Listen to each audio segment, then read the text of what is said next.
If you look hard enough in New York, there's a whole hidden city waiting to be discovered, and we're going to get some help today from the managing editor of AMNewYork, Rolando Pujol. Always good to see you. Good to see you, Lynda. We're standing here at the crossroads of the world, you know, a place that New Yorkers sometimes avoid, sometimes pass through all the time, but you never really see some of the things that you're about to point out. Exactly. I mean, inveterate New Yorkers like to avoid this area. They're very proud of avoiding it, but if they stop just for a second and look at a couple of things that they may actually miss on their daily travels, they'll be surprised. Right here in this intersection, there is a great deal of history and very interesting things that a lot of people don't know about.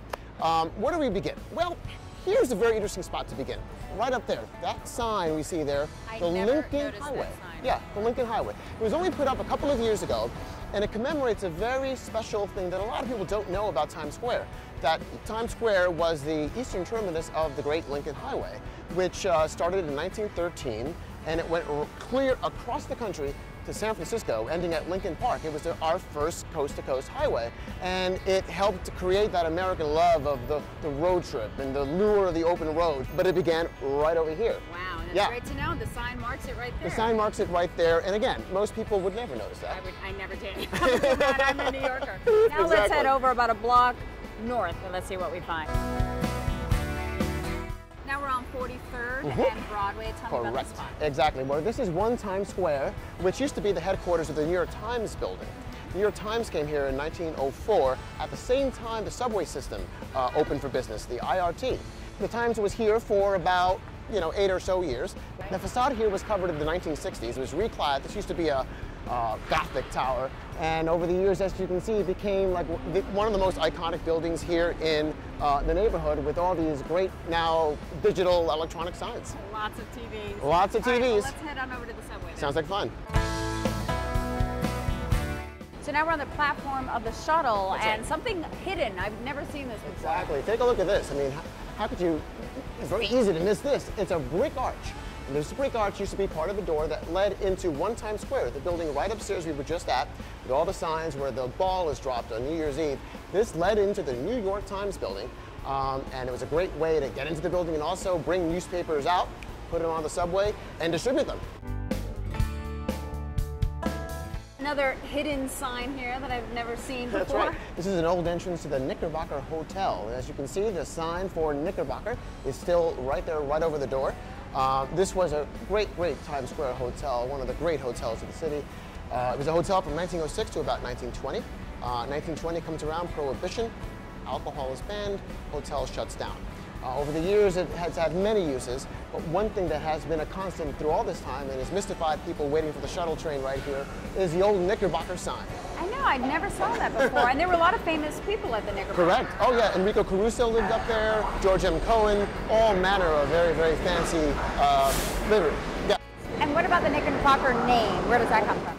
The name Knickerbocker was coined by none other than Washington Irving.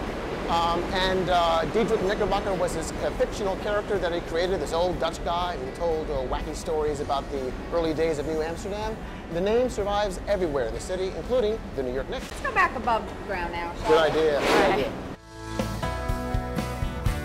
Now we're on 42nd between 7th and 8th. Why are we here? We are here because this is the AMC 25, the old Empire Theater. You see this wonderful 7.4 million pound building. This thing was moved. This thing was down the street, 170 feet that way. And it was jacked up, and put on these rails and moved over. It took about 5 hours back in 1998. It had to be done as part of Times Square redevelopment plans.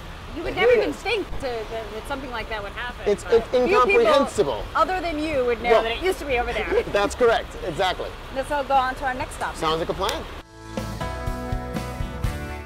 So now we're a block and a half west and north, and things change here. Things change a bit. I mean, you're on 8th Avenue, where the last of the old sort of seedy Times Square survives here on 8th Avenue, and we're right outside this, shall we call it a porn palace, Good name. where you can use quarters and for imaginative use. And right over there, you've got a girls sign. There were many of those, countless amounts of those in Times Square back in the day. My suspicion is this one is either the last or one of the very last ones. It goes to show how very quickly Times Square has changed in only about 15 years or so. Yes, and I would think a lot of people would agree it's changed for the better. Absolutely. So now we're back in the heart of Times Square, and you brought some props, Rolando. Exactly. And these props are from the old Howard Johnson's restaurant that was here from the 50s until 2005, where this American Eagle Outfitters building is now. I remember it well when it was here. Exactly, the good old Hojos, you know. And one of the interesting things that we did today was sort of look at the old hidden Times Square. But here, this is part of the gone Times Square. Hojos is missing. Completely gone. Completely gone. But we brought back a little piece of it in the form of these artifacts, which I purchased at auction back in 2005. I was wondering how you got them. Exactly, I found them, they were on the sidewalk. An old cocktail sign from the old funky bar. In the great orange color. In the great orange color. Apple strudel. Oh, yes. 28 flavors at Howard Johnson's. Yummy. Menus. Nice little Howard Johnson's menu here with the pie man serving up Simple Simon. This being Times Square. The New Year's menu, with naturally. the ball drop. And even a little plate with the Howard Johnson's logo right there. So all that's left of Howard Johnson's Times Square, pretty much at this location, is right here. I know, and that was such a big, sign of Times Square, that famous outpost. It really was, and now it's gone, but that's really part of what New York is. It's constantly changing and transforming, and we keep a lot of good stuff, and we lose some great stuff too, like Hojos. But thanks to people like you, we get to learn about the hidden city. Well, thanks, Lynda. Rolando Pujol from AM New York, thank you so much. This was great. It's been a pleasure. I had a lot of fun.